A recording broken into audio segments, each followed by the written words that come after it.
ถ้าว่ายังบ่เพียงพอก็แล้วแต่ แม่นคือทางผู้สร้างนี่คือเป็นผู้มาเฮ็ดที่เฮ็ดมันแล้วคือเรื่องไม้บ่พอนี่เฮาสิคุยกับทางอาจารย์พุ่นบัดนี้มันบ่พอเท่าใดบ่พอนะให้อ้ายน่ะบอกว่าเช่นว่ามันบ่พอจักตัวแหละบ่ใช่สิให้ทางหามาให้ แต่สร้างเพิ่นมาไล่บ่ไหม้มันบ่พอแค่นั้นเองเพราะว่าเพิ่นไล่มาเฮาน่ะมันพอไปแล้วมันพอไปแล้วมีแต่ว่ากะตัวใดสิได้น่ะเจ้าจัดใส่รถพ่อบัดเฮ็ดแล้วมันบ่พอพอก็เฮ็ดไปเบิ่งก่อน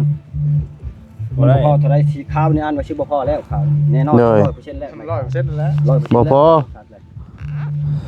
โอ้ยก็ย้อนว่าเฮาว่าเพิ่นว่าว่า มันออกต้มเลยเด้นี่ ไล่คำนวณเพิ่นแล้วพอบ่ได้แหละเฮาจังมัน เฮาก็เล ไม่ ย สิ8นี่ก็บ่พอ พอเพิ่นมันบ่ล่ะมันตู้เพิ่นว่าพอเนาะไม่สิ8ก็เพิ่นก็รับมาเฮ็ดให้คือเก่าบ่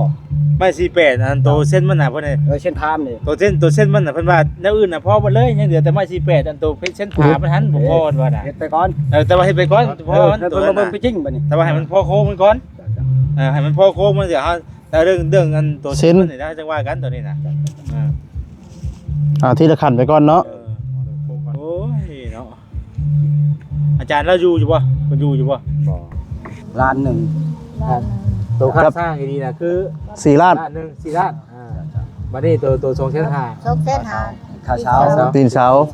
มาต่อจะบอกมาเลยเด้อบัดสาดเด้อเบิ่งเนาะนี่แต่3ล้านบาทแล้วมื้อได้ตัวนั้นเท่าแล้วเท่าทั่วข้างแน่บัดนี้อาจารย์ได้บัดนี้นะบ่ได้เพิ่นใช้จ่ายในครอบครัวไปก่อนเนาะ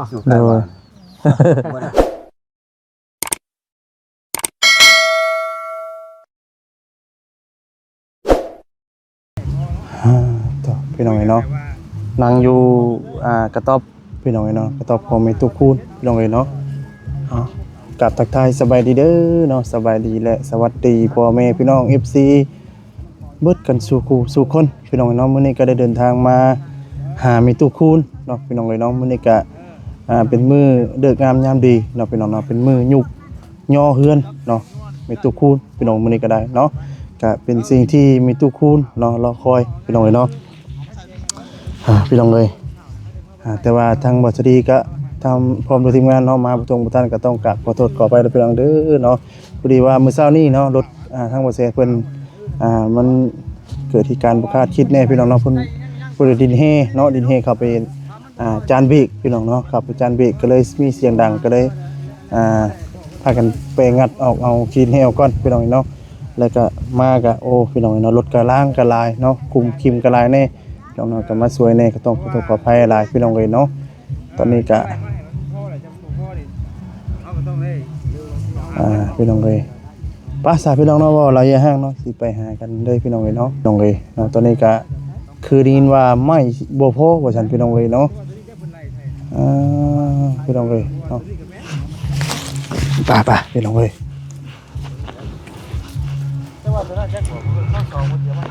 ตอนนี้ทางเรียนประตูคนกันยกย่อขึ้นเป็นทีเรียบร้อยแล้วพี่น้องเพราะคักปัญญาบาทนี่เนาะไปเป็นก่อนพี่น้องคือว่าไม่พออยู่ข้างบัวนี่นะอยู่บนไร่นี่คือหนาคือบุคือกันไม่เก่าก็แห้งนะเนาะไม่คือหนาคือบุซ้ำกันไม่เก่าเลยปาดลงเจ้าช่วยแบบไปสร้างการเอาตัวนี้ไปใส่โว้ยได้ไปช่องโตผมการหันมาบนชูงต้องเยินอย่างบ่ได้ปาดใจปาดตีนสีมันลงมันซ้ำตันโดยสบายได้เด้อเนาะสบายเด้อพี่ตู้เด้อเปลี่ยนนี่ได้บาทนี่มันบ่พอบ่พอก็เอามุงนี่บัลเลทาวาเดี๋ยวจังว่ากันบ่จังว่ากันบ่จังว่านั้นแล้วเพื่อศักษามันสิทั้งนี้สิทั้งนั้นเด้ใช่นะฮะคันว่าบ่พอแล้วบอกเราว่าบ่เด้อตรงว่ามันบ่พอทั้งนี้จะบอกเซ็นประมาณขอข่าวนี่ข่าวจะมีแต่ข่าวว่านั้นบอกโลดมีแต่ข่าวคันว่ายังบ่พอแต่ข่าวให้บอกข่าวว่าจะเซ็นวันนี้เบิ่งเด้อนะทั้งนี้ลองไล่เบิ่งไม่ฮ้อยมันถึกซีโต้นี่เนาะลองไล่เบิ่งข่าวบ่พอมันบ่มีข่าวนี่เนาะเฮาสิไปใช้หั่นช่องโตอีกหั่นเลยบ่ชานมันแม่นบ่โดยมีชานอีกบาดนี่ขาดไปเลยเด้ เขาว่าง่ายกะให้เคลียร์ตัวนี้แล้วให้มันยังเหลือแต่ข่าวนะเนาะหา บ่แล้วก็จับใส่เบิดก็เคลียร์ใช่คือพวกอหยังมันนี่คือใส่มันพอแหละ จังได้จัง มันไปชุดตัวมงข่าวครับ ข่าวเอาข่าวนั้นเป็นขั้นตอนสุดท้ายเนาะ ตัวสุดท้าย ผู้ชายกับพวกกันพวกไม้มาให้มันเอามาให้บ่พอ แล้วมันเหลือเท่าไรมันบ่พอเท่าไรจังฮู้เนาะไปเนาะ แม่น ให้ซื้อเพิ่มนี่บ่ซื้อได้เพราะว่าคุยกันกับเพิ่นแล้วแห ผ ละ ม ว่า คุยแล้วเบิดเลยเด้ยังก็หับเบิดเลย ว่าง่ายๆคือข้าพเจ้านี่นะครับฮับอนามัยไปซะขึ้นไปอยู่นี่ส่วนของเจ้า ถ้าว่ายังบ่เพียงพอก็แล้วแต่ แม่นคือทางผู้สร้างนี่คือเป็นผู้มาเฮ็ดที่เฮ็ดมันแล้วคือเรื่องไม้บ่พอนี่เฮาสิคุยกับทางอาจารย์พุ่นบัดนี้มันบ่พอเท่าใดบ่พอนะให้อ้ายน่ะบอกว่าเช่นว่ามันบ่พอจักตัวแหละมันจะสิให้ท่านหามาให้ แต่สร้างเพิ่นมาไล่บ่ไหม้มันบ่พอแค่นั้นเอง เพราะว่าเพิ่นไล่มาเฮาน่ะมันพอไปแล้วมันพอไปแล้ว มีแต่ว่ากะตัวใดสิได้น่ะเจ้า ว่า จั จะ ดใส่รถ พ่อบัดเฮ็ดแล้วมันบ่พอ พอเห็นไปเบิ่งก่อน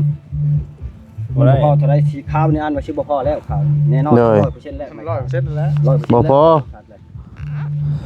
โอ้ยก็ย้อนว่าเฮาว่าเพิ่นว่า มัน เพิ่น ออกตรงไปได้นี่ ไล่คำนวณเพิ่นแล้วพอบ่ได้แหละเฮาจังเอาเฮา วัน ก็ นี้ เลย มัน18นี่ก็บ่ มัน พ พ อ อกับพอเพิ่นมันบ่ล่ะมันตู้เพิ่นว่าก็พอเนาะ บ่พอ ไม่18ก็เพิ่นก็รับมาเฮ็ดให้คือเก่าบ่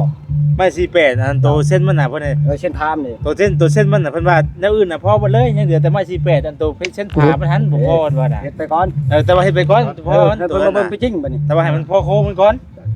ให้มันพอโค้งมันเดี๋ยวเฮาแต่เรื่องอันตัวเส้นมันนี่นะจังว่ากันตัวนี้น่ะ ที่ละขั้นไปก่อนเนาะ โอ้ยเนาะอาจารย์เราอยู่บ่เพิ่นอยู่บ่ บ่พาวนะบ่าวให้ค่อยเฮ็ดลังขา ไอ้โค้ง อยู่บ่ เก็บใส่ไปก่อนแต่มันบ่พอแล้วจังบอกว่านี่ ว่าแต่เรามาเบิ่งไม้ก็มันเฮามันทันเฮ็ดเด้เราต้องเฮ็ด ต้องเฮ็ดขึ้นก่อนว่ามันจังเดือเท่าไหร่จักเส้นเนาะ พอก่อนจังว่ามัน เหตุการณ์แบบนี้น่ะแต่ก่อนที่ผ่านมาน่ะบ่แซ่นก็บ่ได้เคยเป็นนะเฮาคุยกันเรียบร้อยได้อันใดที่อันใดดื้ออันใดมันจัดแจงเพราะว่าเพิ่นจัดแจงมาให้เฮาแหละคำว่าเพิ่นไล่มาให้พ่อก็คือพ่อเด้บ่แม่นสิว่าเฮามาเฮ็ดที่แล้วมันบ่พอนี่คือเป็นน้ำพูนมาเพิ่นไล่ให้เฮาพุ่น ได้ว่า บ่ได้ ตัวอย่างก็คือข้าพเจ้านี่รับไปสอบติดตั้งเนาะติดเสามา โดย ถ้ามันบ่พอก็ข้าพเจ้ารับไปสอบให้มันเพียงพอนะว่าซั่นๆก็ง่ายๆเนี่ยน่ะ แต่ว่าตัวตีนเสายังสิเตะเข้ามาอยู่บ่ เขาแล้วยังสิอัดแปลง เสียดไม้โยนบ่ โอ้ยยังบ่ได้จับเหล็กตะปู นี่คือตั้งขึ้นไว้ ตั้งขึ้นไว้ซื่อๆใส่เครื่องทึงแล้วก็สิได้ยกตีนแป้งตีนแล้วจะจับเหล็กตะปูไว้บ่ อ๋อ คือทางนั้นว่าสร้างนี่คือเพิ่นมาเฮ็ดให้จนแล้วในราคาที่ 4 ล้านบ่ ในราคาที่เฮาตกลงกันได้สร้างเอ้ย บ่ให้เพิ่มกันได้เนาะ ว่าสิเพิ่มขึ้นอีกไหม แล้วแต่แล้วคัน FC คิดว่าโอ้ยช้างนี่ทุกข์แห้งเลยเพิ่มก็สิทุกข์แล้ว ตัวนี้บ่ฮู้แล้วตัวนี้เนาะ กินแล้วเนาะ คือเฮาก็มันกำหนดค่าสร้างก็เพิ่นก็ให้ซ้ำที่ว่า ให้ทำทีสร้างจะได้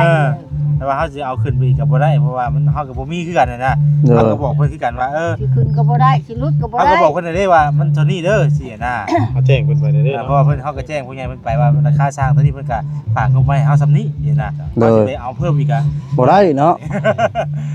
ให้ลูกหับก็ค่าลูก อันน่ะคือเพิ่นก็หาผู้แล้วว่าค่าสร้างมันตัวนี้แต่ว่าเรื่องไม้นี่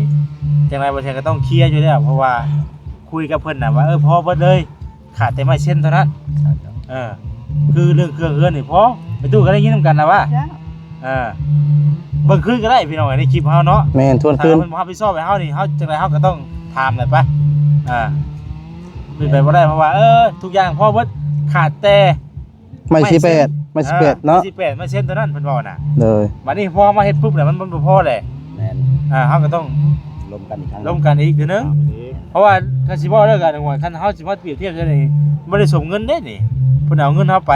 6-7 ล้านแต่ว่าไม่บ่สมมันแบบโอ้ ให้ก็บ่ส มัน ม เสีย เงิ ความรู้สึกพี่น้องเอ้ยเนาะ เพิ่นก็ยังบ่ติแล้ว อันเป็นจังได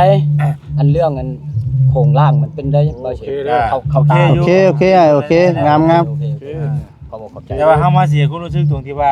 ไม่ ไม่นะตัวนี้แหละตัวที่ว่าเฮาคุยกันนะถามว่า เป็นน้ำบ่แสนบ่มันเฮาคุยกับผู้ใหญ่เนาะเฮาตกลงกันว่าเอาไม้จักเส้นเอาไม้เท่านั้นตัวนี้เอาไม้จักมัดจักแมตเนาะ โดย ผู้หามาให้น่ะมันบ่ได้ตามเป้าหมายเฮาคันเฮาสิตอนเที่ยวเพิ่นหามาคันเฮาสิว่าบ่เอาไปสิก็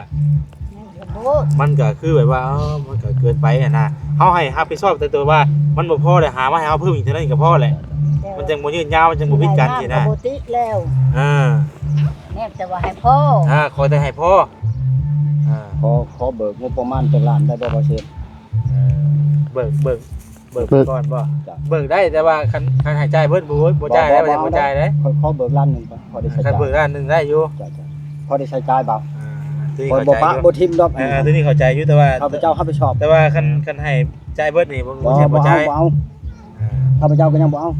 คือมื้อนี้ยังเฮ็ดอยู่บ่นี่ เฮ็ดอะไรมึงพักผ่อนก่อนมันแดด แดดเนาะแม่เนาะ ช่วงเที่ยงเนาะ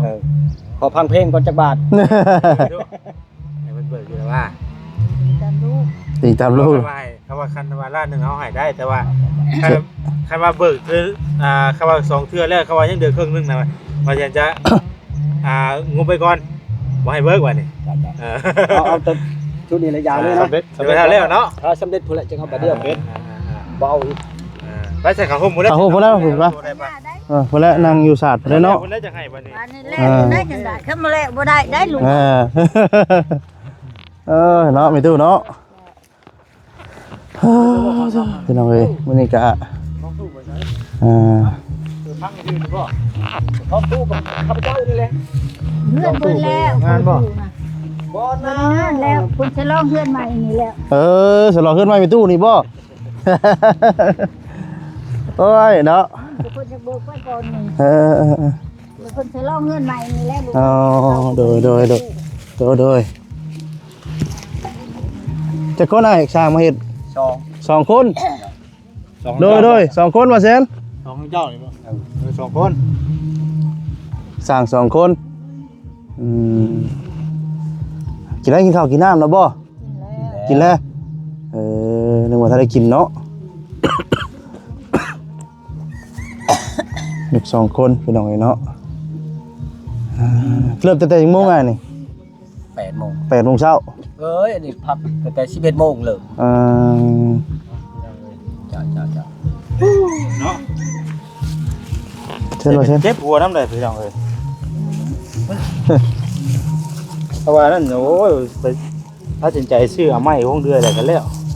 บ่คันว่าข้าพเจ้าบ่ได้อยู่นำนะข้าพเจ้า บ่เฮาก็คิดว่าคำว่าอาจารย์เฮาก็ต้องว่าเพิ่นก็คือสิฮู้จักว่าอันไหนเป็นอันใดแม่นบ่ประตูก็ฮู้แล้วว่า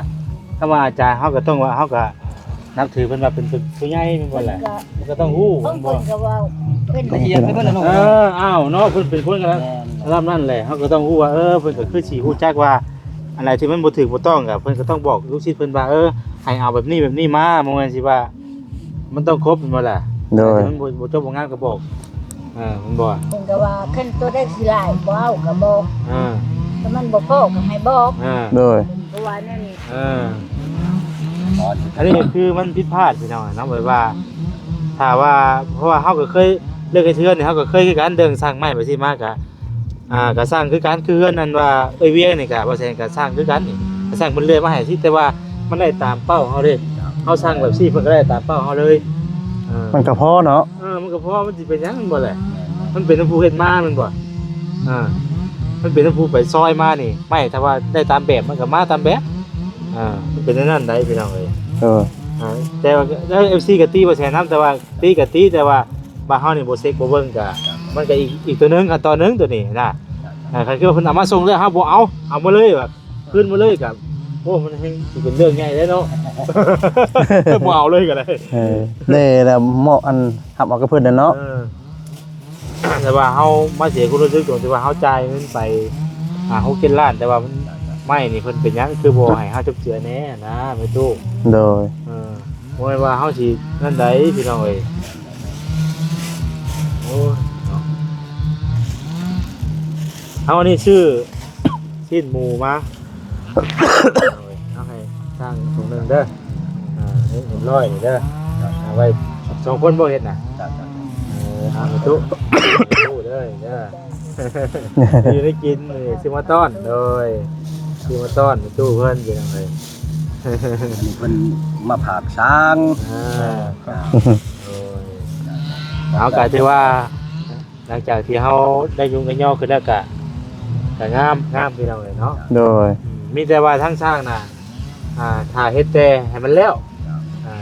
แล้วแหละคือเรื่องไม้เรื่องตอกนี่ก็บ่แสนจังมันพอหรือบ่พอในใดก็เดี๋ยวบ่แสนสิคุยกันกับทางอาจารย์นั้นบัดนั้นนะถ้าว่าสร้างเฮ็ดไปฮอดเพิ่นจนเบิดแล้วบ่แสนเอ้ยไม้นี่มันบ่พอจักโตแด่ให้บอกว่าแสนเด้อว่าอันนั้นตัวนี้แหละบ่แสนจังสิบอกให้เพิ่นหามาให้เท่านั้นได้พี่น้องเอ้ยก็คือตอนนี้มันยังมีอยู่เด้ ก็เฮ็ดต่อส่วนที่มีไปก่อนเนาะ เฮ็ดในจำนวนที่มีไปก่อนนี่แล้วไม่ดังเนาะ ดังมันดัง เพราะว่าตัวนี้น่ะมันเป็นไม้ของไม้ตู้แหละเฮาบ่อยากต้องนะ มันคนละส่วนกันเนาะ สมมุติว่าต่อไปเฮาเฮ็ดเงินในส่วนที่เฮาซื้อหามาเนี่ยแล้วแหละคันคือว่าไม้ตู้แล้วอยากเฮ็ดจะก้อออกการเรื่องของไม้ตู้ตัวนี้นะ โดย บ่มันเป็นส่วนของเราซะตัวนี้นะเพราะว่าเรื่องเอาไม้มันก็เอาตัวนี้ใช้มันก็ใช้ไล่อยู่นะแต่ว่าส่วนที่เฮาซื้อไปได้ซะ มันคนละส่วนกันเนาะ มันคนละส่วนกันนะเฮาบ่ ไปเลยเนาะ อยากเอามาสมมุติว่าไปตู้แล้วอยากเฮ็ดต่อไปก็สิเป็นหยังกันบ่ล่ะคาบ่ไปตู้ ครับ เอ้าหมอกหรือบ่ แบบบ่เข้าอันนั้นว่าเนาะ ได้อยู่เลยได้อยู่ เอา ทาง บัดนี้คันจะว่าเฮาให้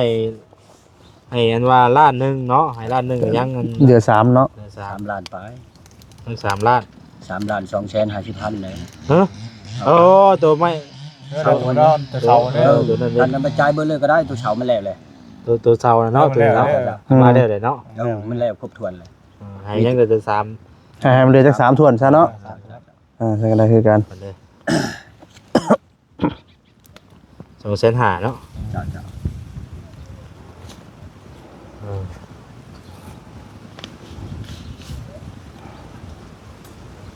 นี่จะ3ล้านแบบนี้เด้อ จ้า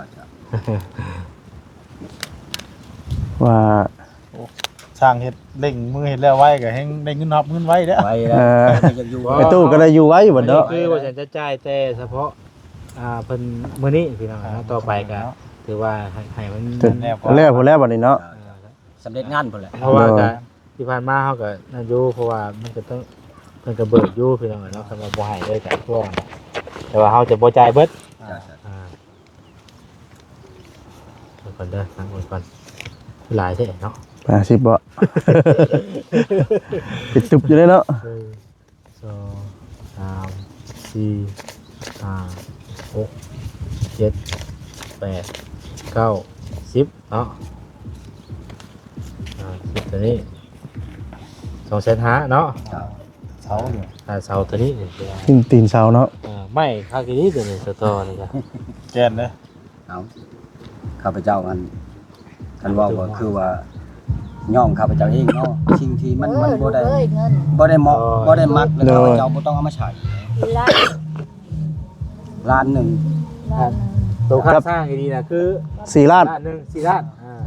บัดนี้ตัว2,500,000 2,500,000 ค่าเช้า ตีนเสา เสานี่ มาต่อ จะบอกมาเลยเด้อบัดสาด เด้อ เอ้า เบิ่งเนาะ ยังแต่3ล้านบาท 3ล้าน แล้วมื้อได้ เอาแล้ว ได้ตัวนั้น เท่าแล้วเท่าทั่วคักแน่บัดนี้อาจารย์ได้บัดนี้นะบ่ได้เพิ่นใช้จ่ายในครอบครัวไปก่อนเนาะ อยู่ไกลว่าบ่ได้ไปทางใดทุ่มอย่าให้มันแล้วบ่ก็สิบ่อยากไปใช้อดทนพยายาม ตัดได้ ตัดบ่มันฮ้อนบ่เนาะเอาก็ประมาณนั้นแหละเนาะมีแต่ว่าให้สร้างเฮ็ดไปก่อนมีหยังก็เอาขึ้นไปก่อนแหละมันบ่พอได้โทรบอกว่าแซงก็ได้เพราะมีเบอร์มันแล้ว สบายดอก มีช่องทางติดต่อเนาะ มันยากก็สิได้ถ่ายได้ทางสมมุติว่าโอ้มันบ่พอเด้นี่โทรมาบอกปุ๊บก็ สิได้ปรับเลยก็บ่ได้เนาะ เราถามนั่นดิเราโทรทั้งนั้นอีกดิ สิว่าโทรปุ๊บสิได้ปรับเลยก็บ่ได้เนาะต้องได้ พอทั้งนี้น่ะมันต้องได้ออกมาอีกบ่ได้ก็เสาตั้งเสาอีกบ่ เด้เขายังอยู่ เสาเชียร์มันได้ ยังได้3เสาบ่ ยังได้3เสา มันเพียงกันเลยแหละว่า ยังกันเลยบ่มันก็ลงหัว มันก็ ยอด ทด ลงไปหั่น ทดลงอยู่แล้วว่า ว่าตัวพื้นมันน่ะได้จ้ะ พื้นมันก็เพียงกันแล้วกับตัว เพียงกันแล้วมันจะงาม จ้ะ อ่า เพียงกัน คืออาจารย์ว่าน่ะมันทดลงมาอีกได้ก่อนน่ะ อืม ทดลงมาอีกนะ นี่เด้เนี่ยตัวอย่างว่าเสาชนเสากระจับชนไม้เช่นนั่นแหละจับชีเพียงหรือบ่เพียงก็เฮาข้าพเจ้าคิดว่ามันสิอยู่ซ้ำกันนะ ให้มันซ้ำกันได้เนาะ เด้นี่ อืม เสานี่มันสิตกนี้เนาะแต่ร้านค้ามันต้องต่ำลงได้ อ่า เพราะฉะนั้นเลย มันต้องตัด อ่า เสานี่มันสิอยู่ได้ชั่วโมงนี้เนาะ แต่ร้านค้ามันต้องต่ำลง โดย ลอยเมื่อกี้แล้ว มันต้องลอยลงนะ แม่น เดือนในภาพของเบาแชนเฮ็ดให้เบิ่งนั่นแหละ เพราะมันเป็นสังกะสีชั่วเดียวเลย เป็นส่วนเดียวเลย โดย เพราะว่าได้ขึ้นนั่นชี้ยัวยังต่างๆในชีแลนเบิ่งเลยไม่ใช่ถือร่างกายชีจะพุทธแต่ที่โทรบอก โดย เลยชีตามนั้นเลยถ้ามันถือทางนั้นเชียร์นี่มันถือ10 พุทธก็สิชังตาม10 พุทธเลย อืม ทางนี้มันสิถือ8 พุทธหรือ7 พุทธก็สิชังตามมันเลย สังกะสีเฮาซื้อแถวบ้านนี่ก็ได้มีเขตมี นี่ก็ได้จากปัญหาว่าราคาได้บ่แชนเลย ค่าบ่ ราคาแล้ว ค่าจะแพงบ่ มันก็สิหลุดลื่นก็เลยจาก1,000-2,000เนาะ มันก่อนก็มีแต่เฮ็ดให้ฮอดขั้นตอนนั้นก่อนเนาะแต่เฮาก็ยังจะว่าบ่ได้มีงบซื้อใช่บ่จ๊ะยังบ่ได้มีงบซื้อใดเนาะมันก็เบิ่งก่อนว่าผู้ว่าทางบ่จิตเพิ่นสิมีเท่าไหร่หมดล่ะเฮาก็บ่จักเนาะ โดย บ่จิตเพิ่นมีงบซื้อเท่าไหร่เพราะว่าบ่แซ่นน่ะมีคือบ่แซ่นว่าแหละค่าสร้างน่ะคือบ่แซ่นน่ะมีค่าสร้างน่ะ4ล้านเนาะบัดนี้มันมีอีกล้านนึงแหละบ่แซ่นบ่ได้ซื้อนี่เนี้ยซื้อนั่นซื้อนี่มาให้ที่ได้นี่ตัวที่ว่าอีกล้านนึง ตะปูเนี่ยเนาะ ตะปูอะนะชีวิตดีๆมี5ล้านเนาะมี5ล้านแต่วันนี้